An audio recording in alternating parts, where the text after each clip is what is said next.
Jeremiah chapter 11. Plea for fidelity to the covenant. The word that came to Jeremiah from the Lord. Speak to the people of Judah and the inhabitants of Jerusalem and say to them, Thus says the Lord, the God of Israel, Cursed be anyone who does not observe the words of this covenant which I commanded your ancestors the day I brought them up out of the land of Egypt, that I am furnished, saying, Listen to my voice and do all that I command you. Then you shall be my people, and I will be your God. Thus I will fulfill the oath I swore to your ancestors to give them a land flowing with milk and honey, and one you have today.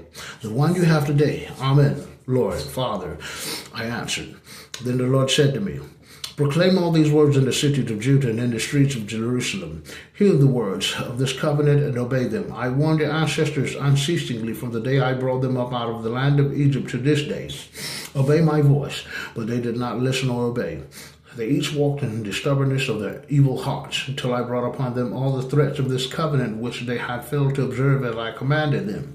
A conspiracy has been found. The Lord said to me, Among the people of Judah and the inhabitants of Jerusalem, they have returned to the crimes of the ancestors who refused to obey my words. They also have followed and served other gods. The house of Israel and the house of Judah have broken the covenant I made with the ancestors. Therefore, thus says the Lord, See, I am bringing upon them a disaster they could not escape. Though they cry out to me, I will not listen to them. Then the cities of Judah and the inhabitants of Jerusalem will go and cry out to the gods to whom they have been offering incense. But these gods will give them no help, whatever in the time of their disaster. For as many as your cities are your gods, O Judah, as many as the streets of Jerusalem are the altars for sacrifice to Baal. Now you must not intercede for this people. Do not raise on their behalf a cry or prayer. I will not listen when they call out to me in the time of their disaster. Sacrifices of no avail. What right has my beloved in my house while she divides their plot? Can vows and sacred meat turn away your disaster from you? Will you still be jubilant when you hear the great tumult the Lord has named you? A spreading olive tree, a pleasure to behold. Now he sets fire to it. Its branches burn. The Lord of hosts who planted you has decreed disaster for you because of the evil done by the house of Israel and by the house of Judah, who provoked me by sacrificing to Baal. The plot against Jeremiah.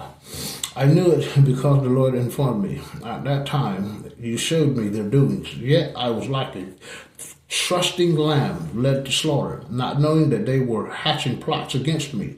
Let us destroy the tree in its vigor. Let us cut him off from the land of the living, so that his name will no longer be remembered. But you, the Lord of hosts, just judge, searcher of the mind and heart, let me witness the vengeance you take on them. For to you I have entrusted my cause. Therefore, thus says the Lord concerning the men of Anathoth who seek your life and say, Do not prophesy in the name of the Lord, otherwise you shall die by our hand. Therefore, thus says the Lord of hosts, I am going to punish them. Young men shall die by the sword, their sons and daughters shall die by famine. None shall be spread among them, for I will bring disaster upon the men of Anathoth, the year of their punishment.